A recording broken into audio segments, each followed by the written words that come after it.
In this video, we are going to have a look at fractional distillation and a few key things that you need to remember whilst answering questions on fractional distillation of crude oil.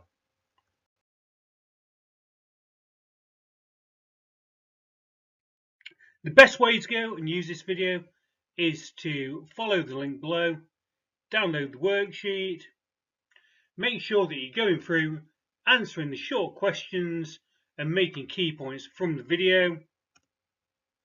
Then go and have a go at filling out the answers on the worksheet, as this will help you remember what the key concepts about fractional distillation is.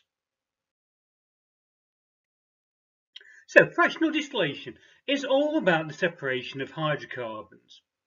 So hydrocarbons are molecules that only contain hydrogen and carbon atoms. They come in different lengths, some are shorter, some are longer. So, fractional distillation is used to separate these into more useful mixtures. This method can be used because different hydrocarbons have different boiling points.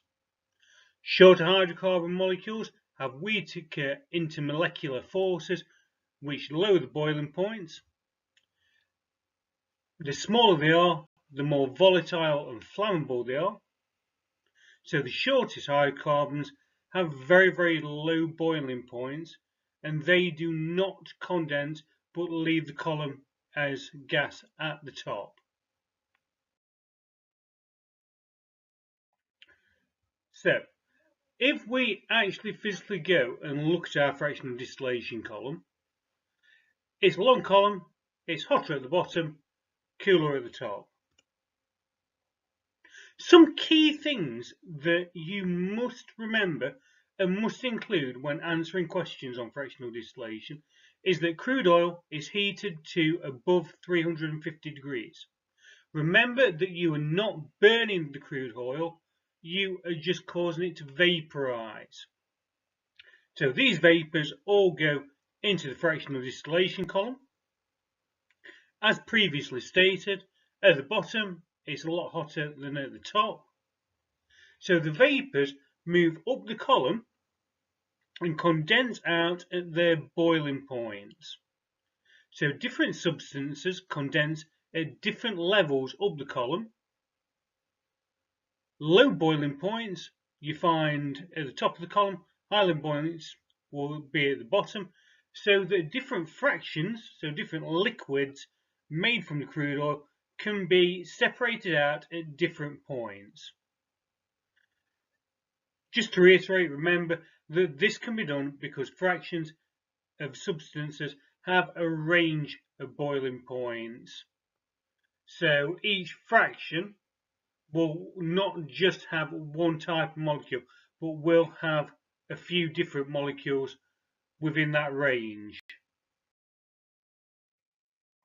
One key thing that often comes up is where you need to go and look at trends within a set of data from different fractions of your crude oil. So, some key things that always get marks are that as the chain length, so the number of carbon atoms increases, the melting and boiling points of the alkanes gradually increase. The reason for this is that long chain molecules have higher boiling points than shorter chain molecules because they become wrapped around each other, so hold to each other with a greater strength due to intermolecular forces. So, if you haven't already, go back, download the question, go back, pause the video at any point where you need to go and reread things and have a go at answering it.